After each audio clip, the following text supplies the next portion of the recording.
नमस्कार, मैं हूँ कात्यायनी परासर और आप देख रहे हैं state India news. Uttar Pradesh के जौनपुर में मछली शहर पड़ाव हादसे में हुई 3 लोगों की मौत के मामले में मृतक प्राची मिश्रा की बड़ी बहन साक्षी गुरुवार को दोषी अधिकारियों के खिलाफ एफआईआर दर्ज कराने एसपी ऑफिस पहुंची। एसपी नहीं मिले तो सीओ से मुलाकात कर एफआईआर की मांग की। आरोप है कि सीओ ने नगरपालिका, बिजली विभाग समेत अन्य जिम्मेदार अधिकारियों के खिलाफ एफआईआर दर्ज करने से इनकार करते हुए पीड़ित परिजनों को लौटा दिया। परिजनों का आरोप है कि जिला प्रशासन दोषियों को बचाने में जुटा हुआ है, अब वह लोग कोर्ट का सहारा लेंगे। वहीं साक्षी ने कहा कि उन्हें मुआवजा नहीं बल्कि न्याय चाहिए। दरअसल 25 अगस्त को शहर के मछली शहर पड़ाव पर हुए हादसे में 3 लोगों की जान चली गई थी।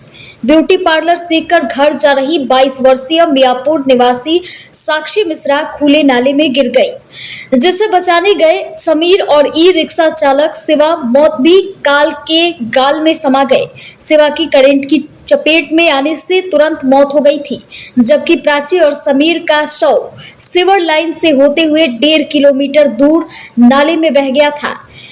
पुलिस, टीएसी, फायर ब्रिगेड की टीम के अलावा प्राची और समीर को ढूंढने के लिए एसडीआरएफ की टीमों ने 28 घंटे की कड़ी मेहनत की थी, तब जाकर दोनों शव मिले थे। तीनों का पोस्टमार्टम कराया गया, जिसमें करंट लगने से मौत होने की रिपोर्ट आई। वहीं इस मामले में 5 लाख मुआवजा देकर लीपापोती का आरोप लगाया जा रहा है। हादसे के बाद जिला प्रशासन दोषियों पर कार्रवाई करने के लिए कथित तौर पर त्रिस्तरीय जांच कमेटी गठित करके नगरपालिका और विद्युत विभाग के अवर अभियंता, नगरपालिका के मेट और सफा नायक को निलंबित करके खानापूर्ति कर लिया गया। स्थानीय विधायक और खेल मंत्री गिरीश चंद्र यादव के साथ जिला प्रशासन हादसे में मृत ई रिक्शा चालक शिवा गौतम और ननिहाल के आए प्रयागराज निवासी समीर के रिश्तेदारों को 5 लाख का चेक देकर फोटो भी खिंचवा लिया। लेकिन जब प्राची मिश्रा के घर मंत्री और डीएम समेत अधिकारी मुआवजा देने गए तो मृतक की बड़ी बहन साक्षी ने मुआवजा लेने से इनकार करते हुए कहा कि आप किसी की जी जान से कीमत नहीं लगा सकते हैं। मुआवजा देने के बाद दोषियों पर कार्रवाई कीजिए, वो तो आप कर नहीं पा रहे हैं। मुआवजा हमें नहीं चाहिए। हालांकि इसके बाद मंत्री समेत अधिकारियों को बेरंग वापस लौटना पड़ा था। मंगलवार को जब समीर के परिजन जौनपुर पहुंचे तो उन्होंने भी डीएम डॉक्टर दिनेश चंद्र सिंह से मिलकर दोषियों के खिलाफ एफआईआर दर्ज कराते हुए कार्रवाई की मांग की थी। समीर के परिजनों ने भी कहा था कि हमें पैसा नहीं, न्याय चाहिए। इसके लिए हमें जहां तक जाना होगा हम जाएंगे। 7.5 लाख मुआवजे का बयान देकर 2 पीड़ितों को दिए 5 लाख, फिर मांगी माफी। हादसे के बाद बिना जांच रिपोर्ट आए ही अधीक्षण अभियंता विद्युत रमेश चंद्र ने तीनों मृतकों के परिजनों को 7,50,000 रुपए मुआवजा देने का बयान दिया था।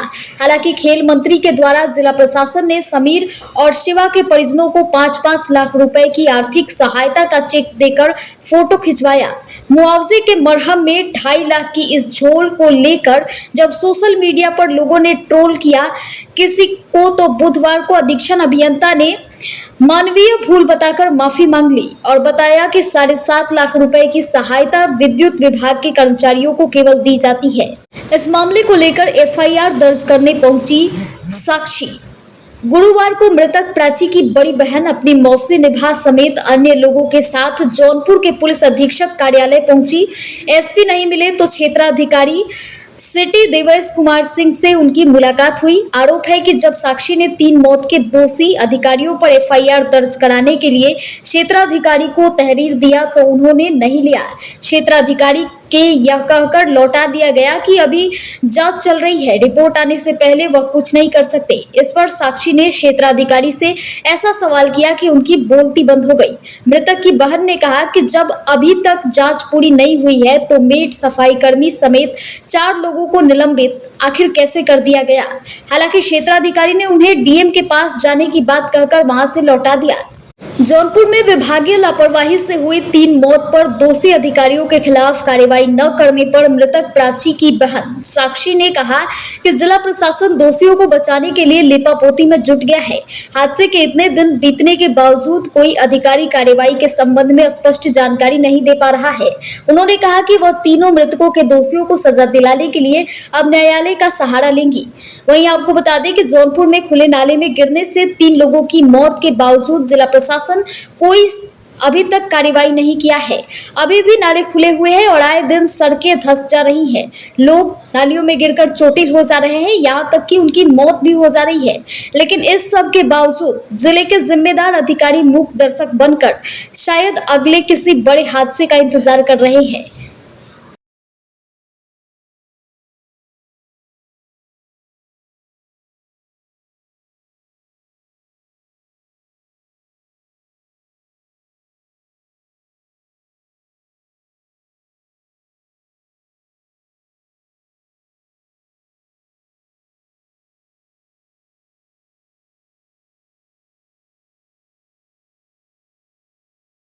इसलिए कि जिसका अपडेट हमें मिलता रहे कि क्या हो रहा है। अब हमारे पास तो इतने सारे संसाधन नहीं कि मुझे पता चले कि अंदर क्या प्रशासन में क्या चल रहा है। तो ये एफआईआर हम अपनी तरफ से करके हम इसका अपडेट खुद लेना चाह रहे थे कि इसमें क्या चल रहा है और जो भी दोषी इसके खिलाफ पाए जाए उसके खिलाफ सख्त से सख्त कार्रवाई की जाए, क्योंकि किसी की छोटी मोटी भूल की वजह से हम इतना बड़ा खामियाजा भुगतने के लिए तैयार नहीं है। और ये लापरवाही नहीं, इसे जानलेवा लापरवाही समझा जाए। आज आपने बिजली विभाग के खिलाफ वो क्या आश्वासन आपको मिला है? वो कहे प्रोसेस चल रहा है। हाँ, मेरे कहने का तात्पर्य है कि जब प्रोसेस चल रहा है तो फिर आप निलंबन कैसे किसी को कर सकते हैं? अंडर प्रोसेस आप किसी को कैसे वो कर सकते हैं? उन्होंने कहा कि 2 लोगों को निलंबन भी किया गया। कैसे? ये मेरा पूछना है, कैसे क्यों किए 2 लोगों को? जब प्रोसेस चल ही रहा है तो कैसे उनको निलंबन किया गया? इसका जवाब चाहिए। आज आप कहाँ आई थी और किस लिए आई थी? मैं एफआईआर कराने के लिए आई थी सर से मिलने। तो मेरी सीओ सिटी सर से बात हुई है तो उन्होंने एफआईआर लेने से मना कर दिया है, क्योंकि वो कह रहे हैं कि जांच कमेटी के थ्रू भी जांच चल रही है, जब तक कि जांच की रिपोर्ट नहीं आती वो एफआईआर नहीं ले सकते। तो क्या आरोप है आपका? आप सभी को पता है कि किस किस की वजह से इंसिडेंट हुआ है। इतना बड़ा, मतलब ये एक छोटी सी लापरवाही की वजह से हम सबको इसका परिणाम देखना पड़ रहा है, तो हम उसी के खिलाफ कंप्लेन करने आए हैं। आज आपसे किससे मुलाकात हुई? कप्तान साहब थे? नहीं, कप्तान सर नहीं थे, सीओ सिटी सर थे। आपके हिसाब से कौन लोग इसमें दोषी हैं इस पूरे प्रकरण में? किसके खिलाफ आप एफआईआर कराना चाहती हैं? हम ये जो कंप्लेन करने के लिए आए हैं विद्युत विभाग की तरफ से, नगर पालिका और PWD, इनके अगेंस्ट हम कंप्लेन करने के लिए आए हैं। यहाँ क्या कहा गया आपको कंप्लेन दर्ज करने के लिए? सर ने वही कहा है कि ये जांच कमेटी के थ्रू जांच चल रही है और जब तक उसका रिजल्ट नहीं आता है वो कोई एफआईआर नहीं ले सकते। बट मैं ये जानना चाहूँगी कि अगर जांच चल रही थी तो 2 लोगों को निलंबित कैसे किया गया? जब तक रिजल्ट कोई आया नहीं है तो 2 लोगों को आपने निलंबित कर दिया, और अभी आप बता रहे हो मुझे कि जांच जो है ऑलरेडी चल रही है और कोई भी मतलब संतोषजनक रिप्लाई नहीं है किसी की भी तरफ से। जांच चलने के साथ साथ कैसे निलंबन हुआ ये? अब क्या करेंगे आप? यहाँ से तो मना हो गया, क्या करेंगे? मुझे मजबूरन कोर्ट का सहारा लेना पड़ेगा। कोर्ट का ही सहारा लेना पड़ेगा हमें। दीदी क्या बताएं कितने दिनों में ये जांच कंप्लीट हो जाएगी?